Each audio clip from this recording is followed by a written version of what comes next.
there was like this massive bald patch where this girl had ripped out half my head. Like I was bald, and I remember just bursting into tears. Tomorrow you will go back to that spot where she jumps you and you will jump her too. Hi guys, I'm Mimi with Just Me. Welcome back to my channel. We are looking good.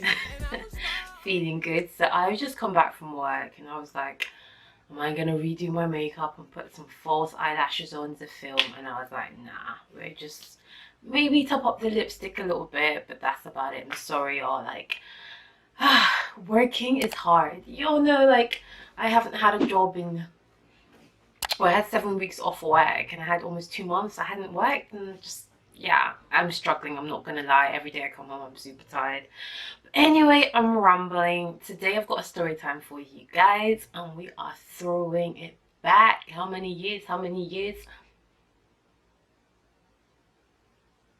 So about 13 years. We're throwing this back to when I was, I guess for the Americans it's high school, but like I guess for us Brits it's like primary school, and secondary school rather, not primary school, secondary school, when I was in secondary school. So yeah, basically I had this kind of, the Nigerians would say one kind best friend, basically a rubbish ass friend, but we were actually best friends. We're gonna call her Sarah. So me and Sarah had been best friends for a few years, and Sarah had another friend called Carrie. And you'll probably seen from the title of this video that Sarah was a white girl. Carrie was also a white girl. I went to a predominantly white school. In fact, I was the only black girl in my year, but that's not really relevant to this story. Yes, the girl I beat up was white, and yes, I am black, but that's about it. There's no real, you know, there's no other relevance. You know, that's just what the situation was. So Sarah and I had been best friends for a few years, and what had happened was she had become quite close to this girl called Carrie, and that's not a problem. I can share my toys. You know, I was taught how to play well with others. Like, you know, I don't mind sharing friends. You know, some people get very territorial about stuff like that. No, but Carrie was generally what, you know, your parents would have referred to as a bad egg. So Carrie liked to like drink a lot. She liked to do drugs. She liked to smoke. Not judging anybody, but I was probably the furthest away from all those things in school. Like I never did any of that. I started drinking maybe when I was around 15, which is probably a bit too early, but that's pretty much the only vice that I have. I never do drugs, I never smoke, never have. But yeah, rambling. So this Carrie girl is basically what you would call a bad egg. So did I love the fact that my friend Sarah was hanging out with her? No, not particularly. And I did try and say to Sarah, like, what are you doing? Like, she's bad news. Like, you see what she does, you know, why would you hang around and why would you associate with someone like that? She was actually a year older than us, so maybe it was a bit more acceptable for her to be doing that stuff. Nah, it wasn't really acceptable. She was a bit of a loose cannon. So I was like, just be a bit careful and like don't get caught up. You know, peer pressure is real. Don't be doing something. Because generally I felt like Sarah was a good egg. Like, I wouldn't have been hanging out, we wouldn't have been best friends if she wasn't generally a good person. Before Carrie, like, I'd known her to smoke sometimes, but never really drink or do drugs. But anyway, so Sarah apparently could not keep her mouth shut, and she went and told Carrie what I had been saying about her, and Carrie was not happy with my black ass. So one day, the fateful day, I was walking to school, and there was like this corner that I would normally meet Sarah, and then we would walk the rest of the way to school. And I got there that day and Sarah and Carrie were waiting for me, and I was like, okay, this is awkward, like what is Carrie doing here? And she just walked straight up to me. It's like, so I heard you've been talking about me. I heard you've been saying that I'm a bad influence, that I do drugs, that I do. And I'm like, well, yeah, but you do, don't you? She's like, that's none of your business, how dare you, blah blah blah, I'm gonna set you straight, blah blah blah. And like, she was literally going off on me. Next thing I knew, I was in the headlock. Homegirl had jumped my ass, like she had me in the headlock, and she was literally pulling out my braids. Like, she was pulling out my braids from my scalp. And I just remember like screaming and being like, Sarah, help me, and like, she just did nothing. Like, that's what I mean by one kind of useless friends is this. Like, your best friends, and like, you don't even step in, you're not like, stop it, nothing. She basically just watched as this Kerry girl jumped me, and yeah, so this Kerry girl basically was punching me, had me in the headlock, and was ripping out my hair. And I don't really remember, I don't think anybody broke it up or whatnot, I don't know. I guess I managed to wriggle out of the headlock and get her away from me. And I was kind of like running stroke walking back to school, like walking stroke running, really. Like, I wasn't even fronting, like I was trying to get away from that crazy ass.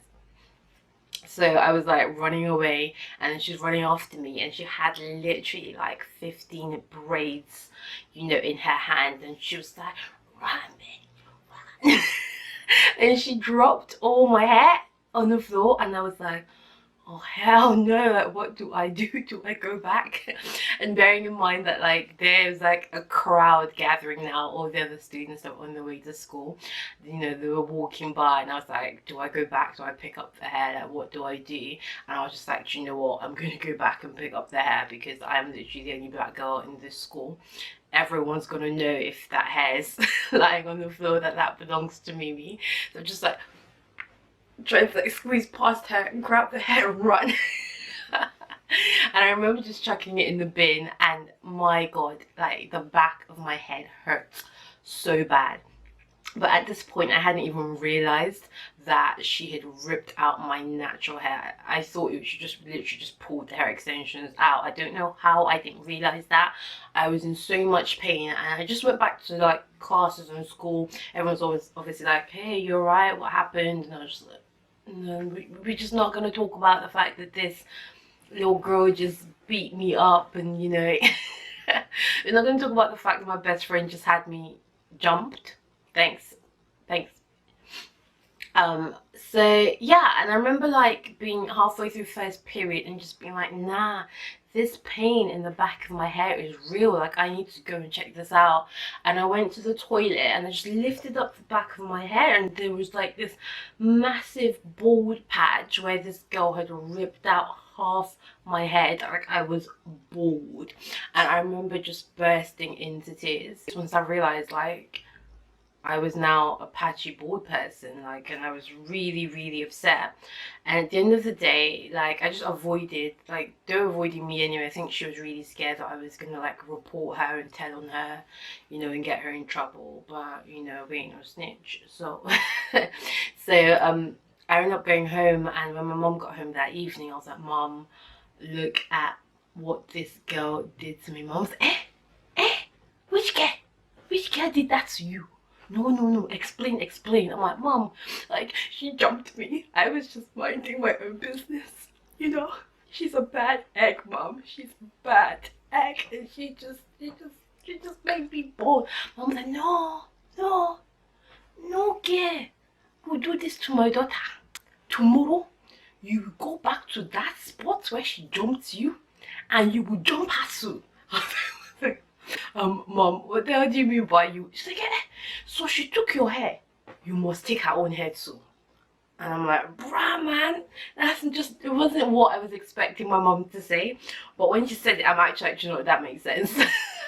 And that makes sense. We're not gonna let this go. Like, I wasn't raised to fight with anybody, but if somebody comes for you, you need to educate their ass. So mom was like, you better not come back to this house unless you have that little girl's hair in your hands.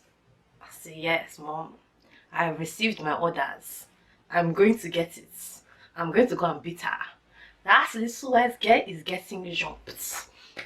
So the next day I took my brother, like my little brother, we went to the same school. I was like, okay, you're coming, you're my backup. If Sarah tries to get involved, you know, you're gonna hold her off me. And I took scissors just in case I couldn't get the hair strands out of the scalp. You know, I took some scissors, and luck would have it, I saw them on my way to school, and I was like, so did you know that you pulled out my hair? And she's like, yes, and what you gonna do about it? I'm like, I am half bald. I'm half bald. She's like, yes, what you gonna do? Boom. I didn't even waste any time. She's like, what you gonna do? Oh, hell no. One punch, she was on the ground. I was on top of her. I had my mission. My mom said, you do not come home unless you have that little girl's hair in your hands. I don't even know how many hands I had in her head. And I was pulling for dear life because we're not filling this mission. I must be allowed home. My mom would not have, I guarantee you, my mom would not have let me come home if I hadn't, you know, beaten up that girl and come back home with her hair. So I remember her just screaming and flailing, and she was probably scratching me and punching me. I didn't care. I was like, oh, more. I'd even forgotten that I brought scissors. Like, the scissors were gone. It was hands just pulling, like, you must come with me. And I remember, like, someone finally dragged me off her. Like, people were walking to school. They finally separated us. And my brother had been holding Sarah off because she'd been trying to get involved. Funny that, because when I was getting jumped, she just stood there like a piece of would, you know, but like to protect her bad egg, she was all hypenish. So yeah, but funny, it separated. And I remember a guy saying to me, Mimi, do you know what you've done to her? Do you know how much of her hair is on the floor? I mean, okay, I got a good chunk here. I got my entry free back into my house. Mama's letting me in. And I remember being so shook about what I'd done, because like I really let that girl have it. Like she was looking black and blue by the time I was done with her. Like I don't play no games. Like I told you, I was a saucy kid. I had spice. I was ratchet. I went for it, and I was so scared to go to school just because I didn't snitch on her doesn't mean she wouldn't snitch on me. So I remember like running to like the train station and just hanging around there for an hour and just seeing like if the police or anybody would show up. And like I was scared to go home, I was scared to go to school. In the end, I actually went home, and when my mom got back that day, I was like, Mom, look what your daughter did. I was like, Mom, and Mom was like, good. You should not fight. But if anybody ever dares put their hand on you, you must put your hands back. Don't ever come home until you have shown them Pepe. Thank you, Mom. Thank you. And I feel like it's such a valuable lesson, because I remember another of my friends saying to me later on, like, Mimi, why would you fight? Why would you do that? You know, that's not how you were raised. And like, you were dragged up there. Like, if your mom told you to do that, that's not how she's raised you up. She's dragged you up. And I just corrected her real quick. I'm like, look, however you were raised is on you. But I wasn't dragged up. I know I shouldn't be fighting with people. But if somebody tries to bully me, put their hands on me, actually rips out my hair from my head, you know, trying to physically scar me, I will educate you and I will let you know that you are not going to try that again. And I think it's such an important lesson, you know. I'm not saying like teach your kids to fight and stuff, but teach your kids to defend themselves, because bullying is real. And I bet you anything that if I had let that girl get away with it, she would have jumped me twice, thrice, 4 times, as many times as she felt she could get away with it. I would have been an easy target. I would have had a target on my back every single day when walking to school. I would have been scared. I would have been terrified, terrorized. You know, it would have probably put me into some kind of depression. You know, a lot of kids are going through stuff like that today because they've not been taught, okay, you need to fight for yourself. You need to be able to defend yourself. No, my kid's gonna know if anybody tries that ish with you. I'm like, Grandma said, don't come home until you have shown them Pepe. And Mama said, don't come home until you have shown them pepper soup. Hot soup. So that's my story time, guys. It's a bit of a random one, but I did feel like there's quite an important lesson to be attached to it. I don't know if you guys agree or not. Like, should you fight back? Should you let it go?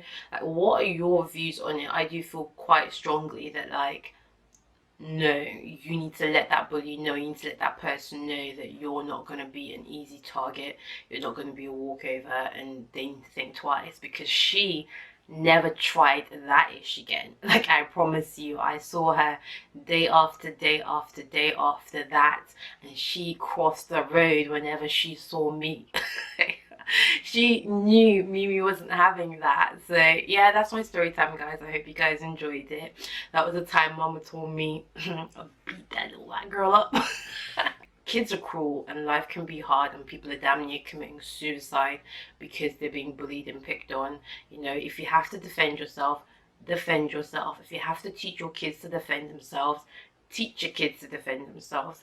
That's just my opinion, but I'm curious to see what yours are. If you haven't subscribed, make sure you go ahead and hit that subscribe button. Make sure you like this video.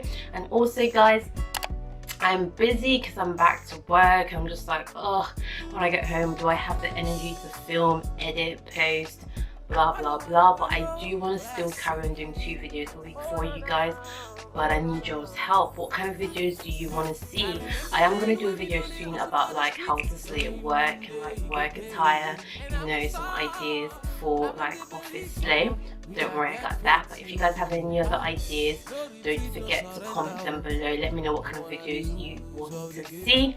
We are looking good, feeling good. Ciao. Thank you to my fans, story,